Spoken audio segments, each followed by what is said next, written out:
familiar. Why? Because they've seen you on social media. And so it makes the initial first contact with someone a little bit easier because you've probably had a conversation of some sort through social media or some type of some sort of online connection. And so I think sometimes we can take those online conversations offline and meet in person with people, or when we're going to an event where we know that someone we talk to online may be there, look them up and say, hey, I'm going to this event. Will you be there? Would love to be able to meet you in person. Absolutely. And so I just think it's about being intentional and authentic about the sincerity of building the relationships and making it a win-win for both you and the other person as well. Absolutely.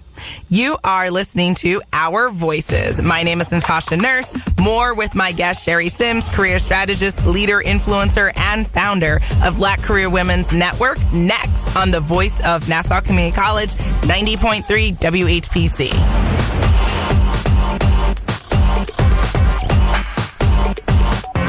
Every hiring manager knows that a company is only as good as the people it's made from. So where do you find the best people? That may surprise you. Meet the grads of life, young adults of unique determination and experience, an ideal fit for your company in an entry-level position, internship, or even mentorship. They might not have every qualification you typically look for, but they're exactly who your company needs. This is talent worth knowing about. Go to gradsoflife.org to learn how to find, cultivate, and train this great pool of untapped talent. Brought to you by the Ad Council and gradsoflife.org. Welcome back to Our Voices on the Voice of Nassau Community College, 90.3 WHPC. My name is Natasha Nurse, and my guest today is Sherry Sims, career strategist, leader, influencer, and founder of Black Career Women's Network. Sherry, so many questions. Okay, so when you were creating the Black Career Women's Network, did you see anything out there that kind of spoke to what you were looking for? And then you were like, oh, nothing's out there, so I'm just going to create it. Or did you see something out there and you were like, this is whack. This isn't doing what I need. Like, how did you kind of gauge the need for the entrepreneurship and this new venture? And then, kind of what were the steps that were necessary to start this community? Yes. First, there was nothing out there. I was so shocked. So it really came out of a need of, I had been overlooked for a promotion. So at that point, I said, you know what, I need to talk to someone. I need to talk to a sister who is in a role that I desire to be in, who can kind of help me to understand, what am I missing? What do I need to be working on to elevate myself? And I had reached out to some prominent women who were in some high-level roles that I thought would be good fits that I could talk to. And they, a lot of them said no, or some of them didn't respond. And so I had utilized LinkedIn to reach out to some of these women. And at that stage, I started looking to see what else was out there. Didn't see anything. Looked on LinkedIn, at their groups, didn't find any groups. And I thought, okay, well, I'll create a group and maybe women will join this and we can start some dialogue here and kind of get some things going.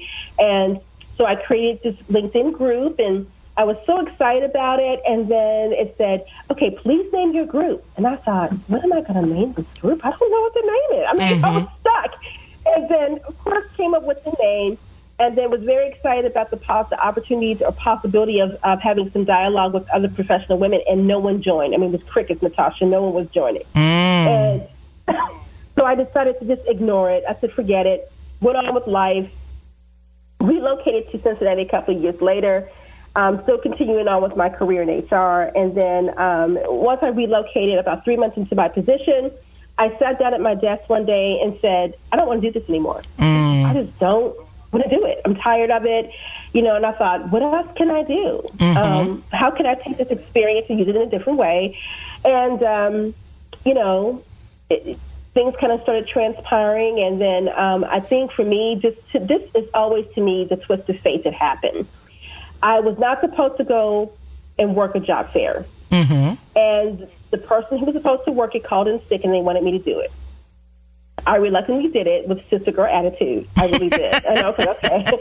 And got to this job fair. I was like, oh, God, this is going to be a long day. And this lady approached my table and said, we're looking for community partners. And, would you be interested? And to myself, I'm thinking, yeah, I'll do it because it's one of my, initiatives I have to meet for my review. Mm-hmm. So I met with her, and she started telling me about her organization, which happens to be a nonprofit, which trains people for job readiness and all those good things. And I was like, oh, my God, I love what you guys do. How can I come work for you? And she said, we don't have any openings. I said, I will volunteer. So I volunteered my time. And then eventually I typically would go, Natasha, and just volunteer my time or, do a presentation, talk about what I do, and try to look for candidates and things I could hire for these positions, and then would leave. And this last time that I volunteered for them, I stayed. For some reason, I stayed just kind of stayed around a little while, and I started talking to some of the staff, and then come to find out, when the lady said, well, I'm leaving because I'm relocating to Birmingham. I said, oh, that's where I just moved from a couple of years back, from there to here. Mm-hmm. And we started talking, and I said, she's leaving. There's an opening. So I sent my resume and cover letter to the president and got the job. Beautiful. And wow. Now, here's a caveat for those of you who are looking to make a career change. Mm-hmm. I left corporate America for nonprofit, not knowing there's a big salary difference in the pay for both, for-profit, nonprofit world. Mm-hmm. So I took a huge pay cut for that job. But for me, it felt like it was the right move for what I felt like I wanted to do for the next phase of what I want to do for myself as far as a new career.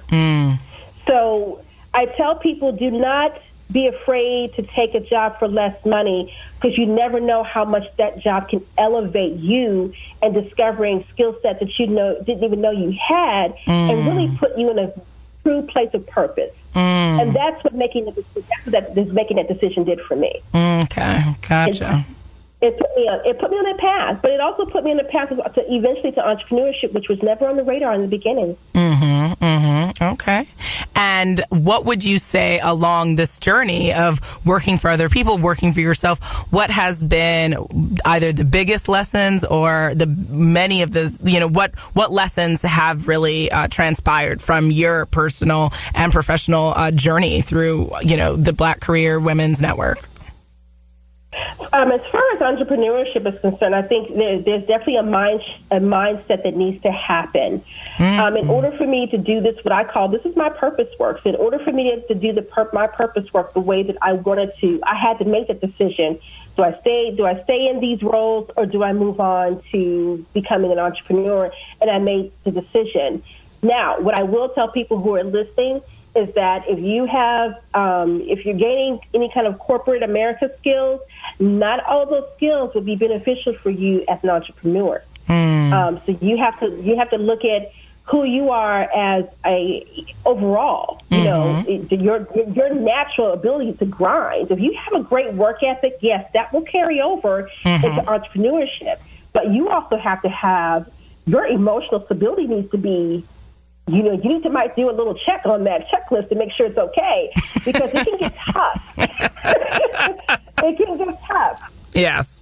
So if it can be tough. So I would say not all of your skill sets from corporate America will be transferable. You need to look at having discipline, but you also need to make sure that you emotionally are going to be in a place where you can handle the highs and lows of this work. And if you had a strong work ethic in corporate America, if you're working 50 hours a week, then you're probably going to you're now probably working 100. So, just be realistic about the journey and be realistic about how it's going to affect you, because I think that's the people do not talk enough about the emotional impact that entrepreneurship has on someone, and what that can do if you do not know who you are. Absolutely.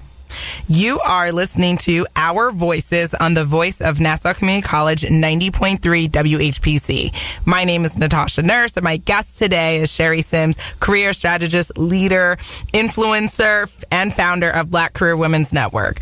I completely agree with you. I think that the emotional impact of entrepreneurship is something that you need fortitude. You need the ability to believe in yourself Sunday through Sunday, right? You can't just be confident Monday through Friday, right? Because the thing about working in an organization that, you know, you are a part of the engine versus as an entrepreneur, you are the engine, you are the gas, you are the wheels, like you are everything, especially as a solo, right? Earlier on in startup stage. So, and even throughout it, if you don't grow your team. So I agree, the fortitude and the ability to see past challenges, the ability to work, even if the benefits aren't coming down the pipeline for 3 months, for 6 months, for even a year, 2 years, 3 years, right? It is something that is very interesting. And I don't know if you can really fully prepare for that, right? I think like once you're in the mud, then you're just like, you have to see if you sink or if you know, kind of,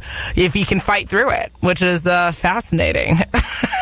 Yeah, I think it definitely shows you what you're made of, for sure. To me, it's almost like, you know, and I hate to refer to this, but it's the truth. It's almost like motherhood when you become a mom for the first time. It does show you it shows you what you're made of in terms of how you're going to adapt to how entrepreneurship does change you overall.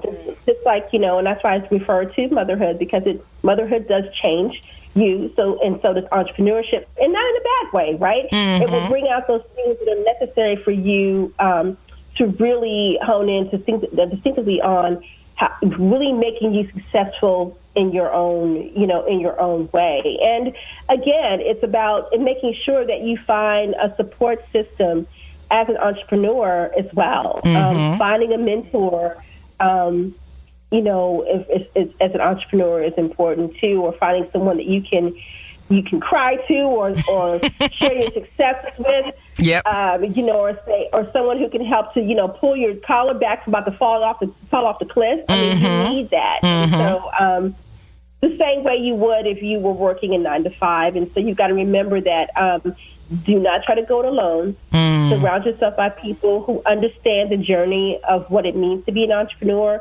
Maybe they're doing the same thing, so that way it's already lonely as it is, but don't make it too lonely. Absolutely, absolutely. And for everyone listening who is thoroughly caught up and really dive deep in this subject with us, what would be the best way for them to learn more about Black Career Women's Network, more about you? Where do they go? Yes, they can go to bcwnetwork.com. That is our website. You can also learn about me as well on the website, or you can go to sherryosims.com and learn more about me as well. Absolutely. Sherry, I just thank you so much for sharing tips about mindset, tips about, you know, your career journey. And I do want people to know something about you before we leave. So just very quickly, I guess, what's something that no one knows about you that you'd love to share with everyone listening? Wow. You know what? I'm going to share this. I am a big Loretta Lynn fan. For those of you who do not know who she is a country singer. And I watched her true life story when I was 12 years old, and it just changed my perspective on what it means to start from nothing and to become something, using your natural gifts and talents. And she didn't know she was a singer until someone else heard her voice. And then someone believed in her and pushed her to become this superstar. So as a 12-year-old who had never seen anything in terms of success on that level, to know that could happen to someone who lived in a shack with dirt, you know, and no carpet or whatever, to be very poor, it was very inspiring for me to see that. And I just became an instant fan of hers, and I still am to this day. I love it. Thank you so much, Sherry, for sharing that and sharing your story. You're welcome. All right. I know our audience found you both as informative and inspiring as I did. Again, my name is Natasha Nurse. I'm the proud host of Our Voices here on 90.3 WHPC. Our show's creative director is Rudy J. Breedy. Visit nccradio.org. That's www.nccradio.org for more information. This will be available as a podcast on iTunes, Android Podcasts, and on Spreaker. Our Voices is powered by the Nassau Community College Foundation on the voice of Nassau Community College 90.3 WHPC. Have a great day, and we'll see you soon.